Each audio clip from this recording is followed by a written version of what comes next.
Hello, everyone. Welcome to another episode of Talk Thursdays. My name is Pascal Hansen. I'm the CEO, co-founder, and financial strategist at Zada, a consulting firm servicing North America.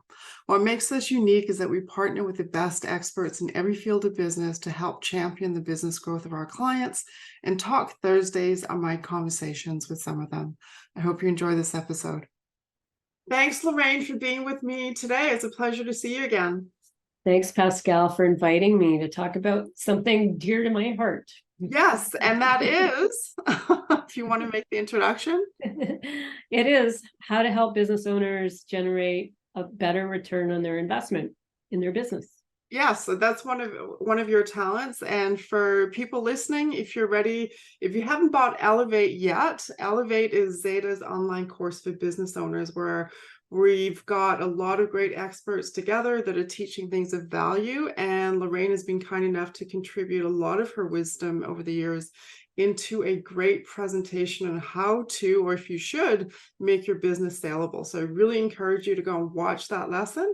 But we're going to have a conversation with Lorraine today, and I'm going to ask some questions so we can learn a little bit more. So let's start off with, how does an owner, a business owner, earn a return on investment from their business? Well, I use that term return on investment in order to present the concept that a business may become an asset, like owning a stock or owning, property, and it might not be. And return on investment also covers how much salary an owner takes home, whether they're paying predictable dividends. And that's not always possible for business owners. And so return on investment can cover all of those topics. And when we work with an owner, we explore what their interest is. A lot of them are, yes, I paid myself a salary, but I wish it was more. And I wish that I could always know for certain whether I can pay dividends, because at the end of the year, I get my financial statement and I can't tell. So, and that's how an owner gets return on the sweat equity being poured into the business. And we're really careful to help owners understand that your business could be an asset, could be something you get more of a return on investment, but it has to be positioned for that. Not only positioned so that it can be saleable one day, but positioned so that you can get predictable dividends. And then we recommend investing those dividends in a different kind of asset class, like real estate, maybe, a wine collection, stocks, index, portfolios, mutual funds, because you should always be diversifying your assets. Do you know that, Pascal? Super important. And what we often meet are business owners that have had to keep pouring money back into the business. And so we hope that you're doing that as a shareholder loan, if you are making or putting money back in, so that you can get it out tax-free. So all of those kinds of things help add up and to an understanding of how do I get more return on investment. And of course, the ultimate return on investment is to be able to turn your business into a saleable asset that a buyer actually wants to acquire and is willing to pay you a value because they see that your business is going to help their company grow to the next level. Yeah. So there's the message. You want more return? There's multiple ways to get it, and it should be predictable, and you should be in a path intentionally to get there. Yeah, so that's what I really loved about your lesson, because it's really, should your business be saleable? And so what I really loved about it is you asked that very fundamental question in the beginning of it, like, is your business a lifestyle business, or are you building your business for something else? It's sort of the key starting point. And what I also loved is that you had a very clear process of getting that. So really love that about your lesson. Thank you. Another question would be, can most business owners over a certain size sell when they want for the amount they want? Because I think, and I'm sure you'll agree with this, a lot of times, business owners' business is their baby they've grown over time. Obviously, there's an emotional attachment, sort of like when people have their home they want to sell, they always think it's worth more than it is because they know the sweat equity and how much money they put into it, and they invested to have that extra bedroom, X, Y, and Z. And so they have this emotional feeling of what it should be worth. Doesn't mean that's what it's worth. So can you speak to that? Yes, let's rip the Band-Aid off first. The bad news is that only 10% of businesses ever find buyers. Yet, at the same time, there's more than 5 trillion in wealth searching to acquire businesses. So you think, huge supply of money, huge demand for acquiring businesses, but they're very picky. Buyers are super picky about what they're looking for, because if you stand in their shoes, they're acquiring a business so they can grow to the next level.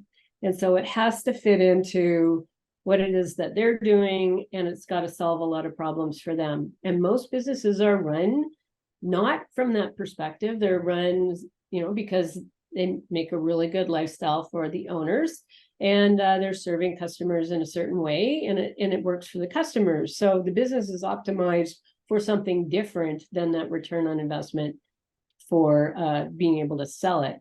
And so the difficult question becomes, not only do I want that return on investment, but can I sell it to the type of buyer that's going to give me what I want? So there's multiple different types of buyers.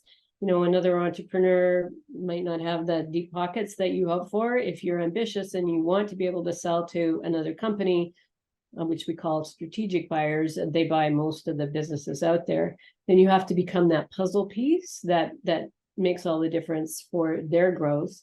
And of course, then it comes down to, well, for how much? And price value is all in the eyes of the buyer. So the best thing to do as a seller is not to name your price, but it is to adjust your strategic plan so that you become that puzzle piece that a strategic buyer wants to acquire. And then it's worth a lot. And let them name the price. That's the best way. Well, that's the way that our clients actually find their ideal buyer. They contact them, and they get better than what they'd hoped for. And of course, that ideal buyer is looking when it makes sense to them. So your business should always be in saleable shape, is if that ambition is part of what is important to you. And some of those over 300 business owners you've worked with, I know some of them wanted a certain price, and after the assessment, if you will, knew they couldn't get it. So they took a step back, made the changes they needed to make so they could sell for that price. So I think that's really important to remember. That's something you can help business owners with as well. Yeah. So, unfortunately, there's that gap with the amount of businesses that want to sell and how many actually get sold. So what are the top reasons owners can't sell a business? Well, we call those top reasons red flags. And they're the red flags from the perspective of the buyer. So things that just are not going to suit their strategic needs, their geographic needs, market, culture, all of those things. So red flags are dependent on what type of buyer is most likely to acquire your business. So some red flags might be that the owner is still materially needed to be a star performer in the business, leading sales or operations or both. And so if the owners want to sell and they also want to leave the business, that leaves a big hole in the management team of the company. The knowledge lives in people's heads, not in systems that make onboarding of new people easy. The financials are not set up in a way that allows the managers to see what is going on in the business going forward. So there's not a good pipeline, not a good assessment of cash flow. Forecasts are hit and miss, and understanding what key performance indicators need to be paid attention to so that you can be more predictable in your company's performance is crucial. Because of course, buyers are buying the next level of growth that you're on the path to, whereas owners are selling the past. So other red flags are things that help better earnings in comparison to similar companies. And then the operations side of the business, the management team side of the business, the goodwill you've created with your customers, where you are in the marketplace, all those red flags or green lights, if they're interesting to the buyer, are all in help the multiple go up. So valuation is a combination of earnings plus the multiple assessed for companies in your similar field. and the two together create the valuation that the buyer is willing to pay. Right. And so what are the top 5 strategies that successful sellers use to attract a buyer? The number one is identifying who that ideal buyer could be as a class of buyers early in the process. So strategic buyer, it's a safe bet that they may want to acquire your business, and understanding what would motivate such a buyer to acquire the business. So you're getting them into a new market. Your product amplifies or makes their product better. The service you provide is ingenious in some way, so that you're serving customers in an interesting new way that the strategic can't serve. You have some form of intellectual property recurring that gives you recurring revenue. That's the next advancement in industry innovation. And the last one is the management team, that your people would complement their culture and bring a lot of talent into the organization.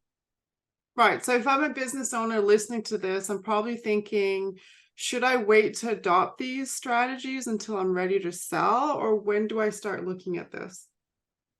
Well, the wonderful thing about having 5 to 10 trillion in the world looking for acquisitions is they're always looking, and they're looking for that special sweet spot. So the sooner that you turn your business into a saleable asset by fixing those red flags, adding those green lights, and adding that X factor that is very tantalizing to specific buyers, the sooner you'll get a return on investment. And remember that the buyers are looking when it's immediately of concern for them. So they might spend a year or two looking for the perfect acquisition.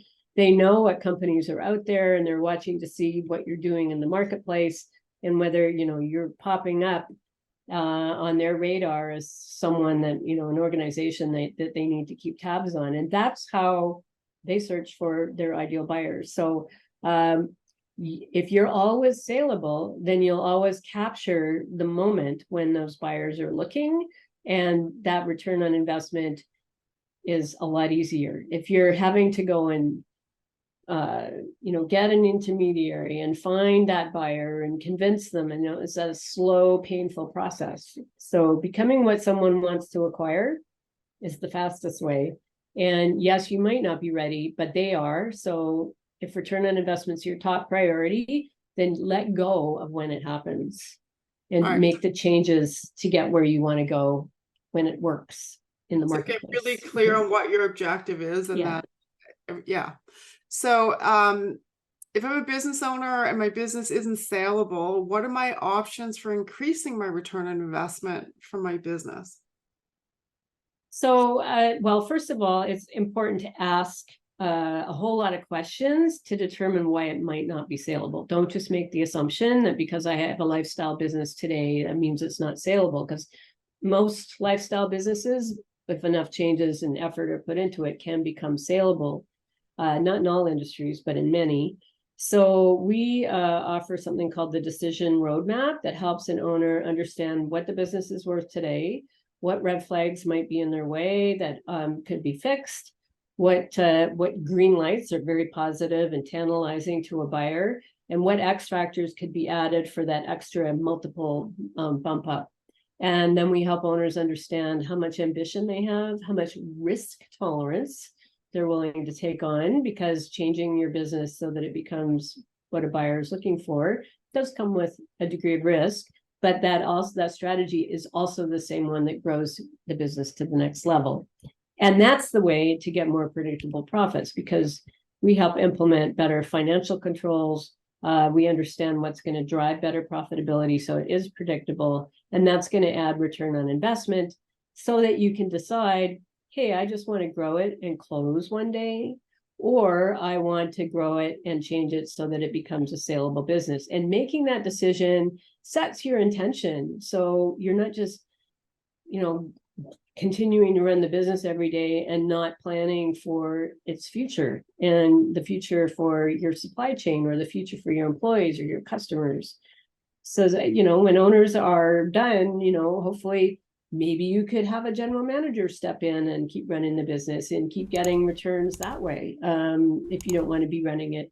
And so there's all kinds of ways. So I encourage owners to explore, what might be possible for them, and not just conclude, oh, I've only got a business that might close one day, so I guess that's all there is for me. That there's many avenues that are possible.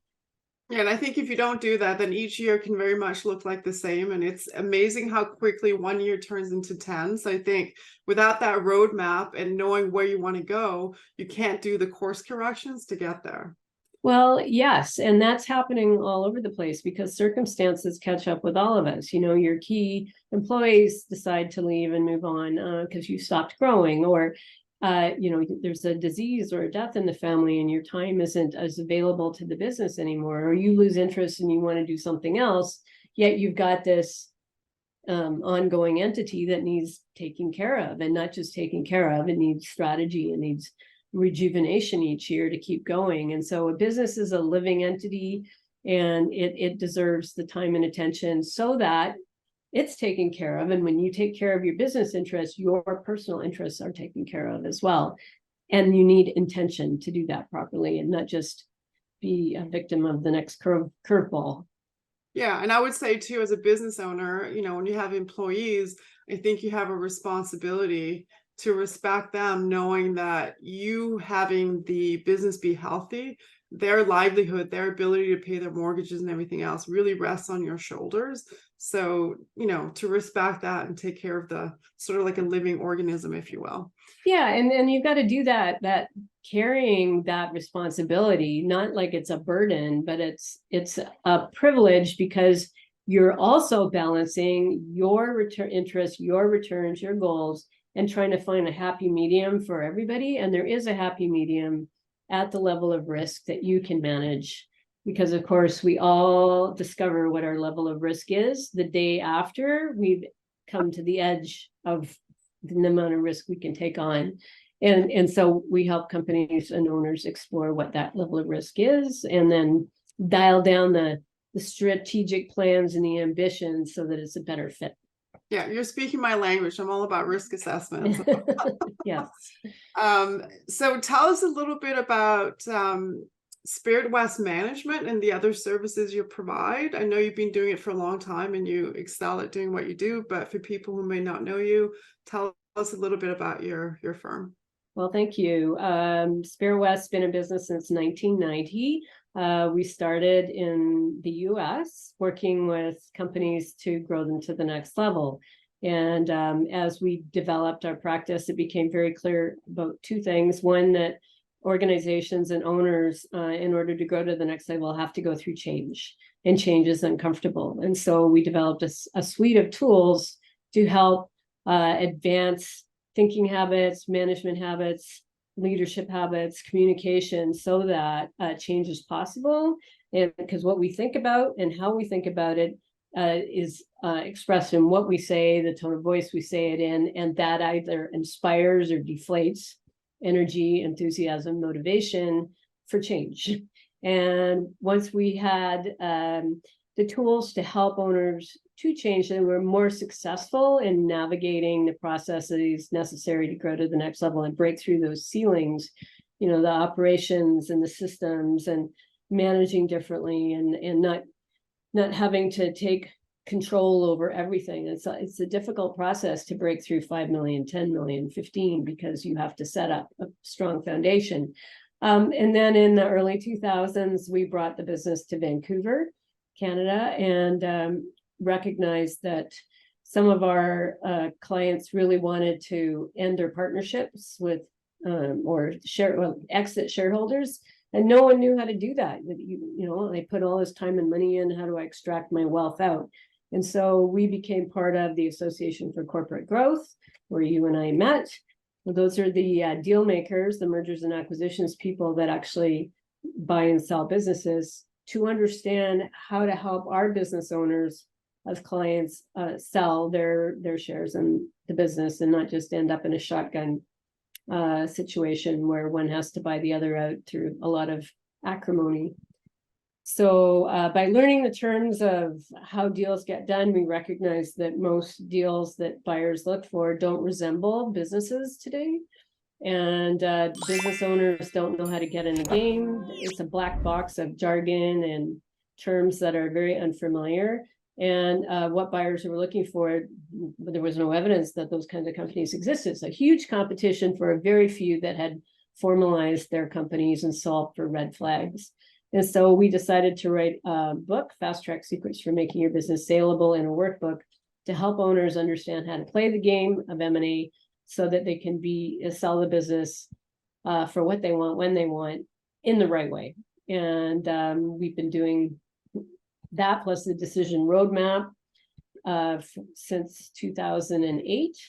And a lot of our work is still helping companies grow to the next level, but with the intention of either closing one day or bringing in management so that the business owner continues to get that predictable return. And so that's really what we're all about. So we help add technology, we come up with recurring revenue plans, we add a lot of innovation, because that narrowing of the niche and becoming really good at servicing a small group of clientele that keep telling two friends to keep coming back to your business is the way to generate demand. And in the end, no business can be successful without demand for what they offer. So really, that's the problem we solve. And we love doing it.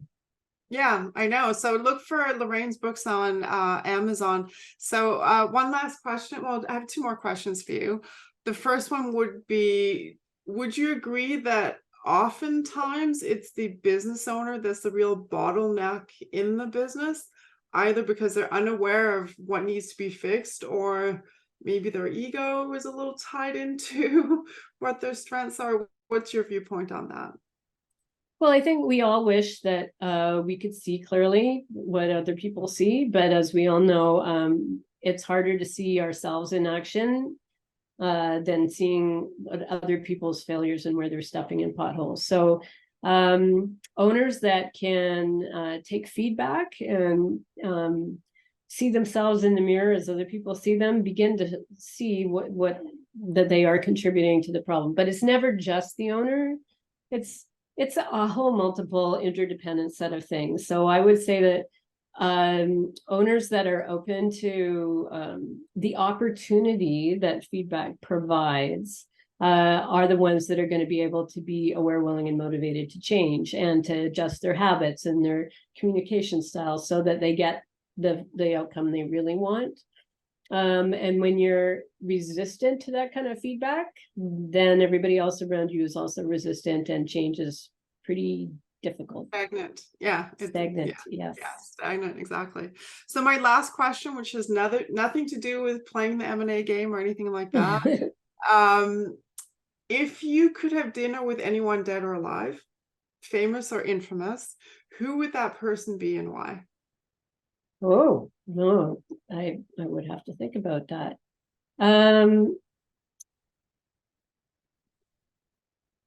Maybe Ray Diallo from Bridgewater. He's a hedge fund manager, and he is alive. He created a culture where everybody is to speak frankly about what they see and what they observe, and to receive that information so that they can focus on what the issues are and not get mired in the blame of who they thought was responsible. And creating that kind of culture is very brave and courageous, and it's something we show owners how to do. Is like, when you focus on what's wrong and what the issues are, everybody can talk about that. But when you start to layer in, and this person did that, and you start pointing fingers, life gets very confusing. And that is the nightmare of trying to manage people in situations where you just have a culture of blame and shame and no one can function. So I'd say Ray Diallo had a good idea there. Yeah, and I love his book, and that's so true. I mean, how much energy are you wasting in time where you're just blaming other people and departments? I mean, it's just not productive. And I think everyone in a business has a different view of the business. So if you can put that on the table and just solve that problem, many heads are still better than one. But it does demand that you create that culture where people feel they're heard, taken seriously, and feel comfortable enough to give their feedback. So well, we have created a process called turning complaints into gold, and we create a workshop environment where everybody can put their complaints on Post-its, and we process the complaints, and the same people that are complaining, we only focus on what are the same people that are coming up with new desired end results and instructions for how to achieve them. So everybody is co-responsible for creating that new future that they really want, and it really does transform the culture. wow, what a great process. And I love the name. That's awesome. Yeah. Thanks. Well, thanks so much, Lorraine. Always great chatting to you. And for everyone that might be listening, go check out Lorraine's lessons, check out her books, and feel free to contact her. You can find her on LinkedIn. You can find her on, what's your website? Spiritwest.com, not www, just spiritwest.com. Okay, so it's .com, not .ca. So go find That's her. right. They will help you scale your business and make it saleable. Thanks. And you're welcome, Pascal. Thank you so much for having me on your show. Really appreciate it. My pleasure.